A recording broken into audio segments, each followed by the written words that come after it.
Un tā, Raibā tauriņa ieraksti. Tas ir pirmo reizi kaut kas tāds, kad balvā iegūst kaut ko ļoti tiešām ērtīgu un prātīgu. Varbūt kā radās doma par to, ka tas tā jādara un kā pēc tam radās doma, kam tas jādod. Oi, tas bija smags process, jo patiesībā šajā brīdī ļoti grūti vispār kādam kaut ko piešķirt tādu kā albumu izdošanu. Jo pat lielas grupas, kurām jau ir gatavi ieraksti, jau pazīstams, netiek pie izdošanas. Tā pašā laikā mēs redzam, ka notiek procesi un attīstās neatkarīgās grupas ļoti daudz. Gan Valmieras festivāls, Stage Number One, gan Sinips un Medus pierāda to, ka ir ļoti daudz ļoti laba līmeņa grupu, kurām vienkārši trūkst iespējas publicēties. Raibā tauriņa ieraksti tieši tāpēc, lai varētu kaut ko tādu realizēt.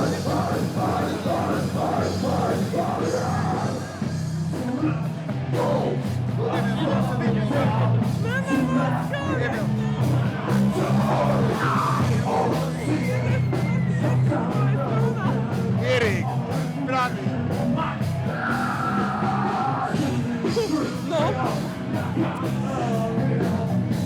Jā. Un, kas attiecās uz Sinepēm un Medu, tad var tikai apsveikt tādu entuziasmu cilvēkiem šeit Vidzemē uzņemties un organizēt festivālu. Neskatoties to, ka, cik es saprotu, šobrīd tāda īsta sponsora nav. Es varu apbrīnot, kā viņi ar to tiek galā, lai Dievs viņam stāv klāt. Jo patiesībā apmeklējums cilvēku atsaucību rāda to, ka visiem tas interesē. Un tas pats ir ar mūzikas ierakstiem. No vienas puses mēs saprotam, ka cilvēkiem tas interesē, no otras puses viņi par to nav gatavi maksāt. Viņi nav gatavi pirkt ierakstu. Un šajā situācijā mums tomēr jāsaņemās un kaut kas jāpiedāvā. Lūk, un tāpēc, muļķības tās.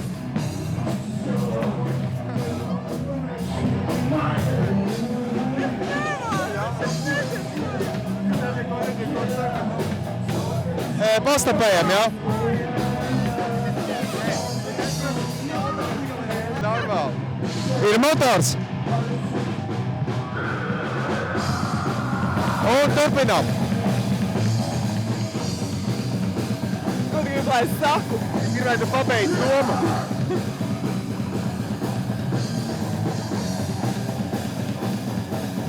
Ko lai es saku? Ko tu gribi, lai es saku? Tu pabeidzi iepriekš domu? Ok, labi. Nākamais moments, uz kurien būtu jāiet Madonas festivālam un vispārīgi pop un rock un tādai mūzikai Latvijā vispār. Šausmīgi negribas būt pesimistē, ja, bet man ir viss iemesls teikt, ka īstenībā tam visam nav nākotnes šajā brīdī.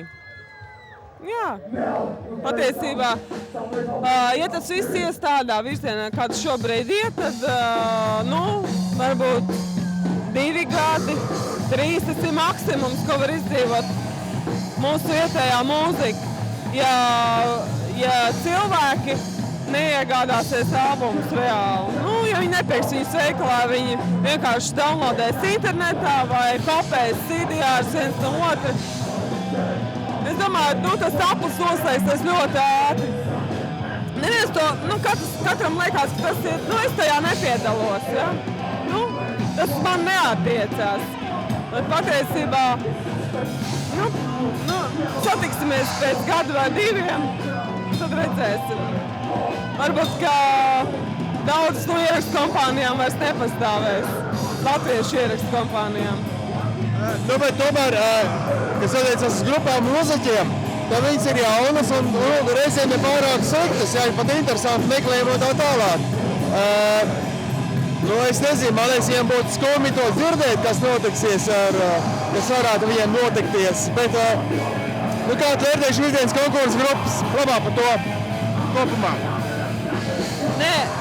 Neskatoties to man drūmo prognozi, mūzika attīstās. Neatkarīgi ne no kā, jo ļoti daudz jauniešu, kam patīk muzicēt, un kas ir talantīgi. kuriem ir iekšā. Un arī šodien konkursā mēs redzējām ļoti daudz, un bija liels strīds par to, kam piešķirt kādas balvas. Jo bija tādi, kas bija ļoti kvalitatīvi izpildījumā, un bija savukārt tādi, kas bija ļoti oriģināli. Un starp šo te oriģinalitāti un kvalitāti, ja, bija ļoti grūti izšķirties. Mēs ļoti diskutējām, mums bija tādas kaujas tur starp žūriju. Bet rezultātā es domāju, ka mēs atradām kompromisu. Un vairāk vai mazāk katrs tika atzīmēts, kas tiešām kaut ko spēja sniegt interesanti. Un es ļoti ceru, ka rezultātā mēs iegūsim interesantus ierakstus, ko klausīties visiem. Un rezultātā mēs iegūsim stimulu tām grupām, kas kaut ko uzsākuši. Kaut varbūt šī brīdī vēl nav vēl līmenis, bet tāpēc ir festivāli, tāpēc ir konkursi. Un lai visiem izdodas un lai visiem ir lielāks optimisms nekā mūzikas ierakstu kompānijām. Stop!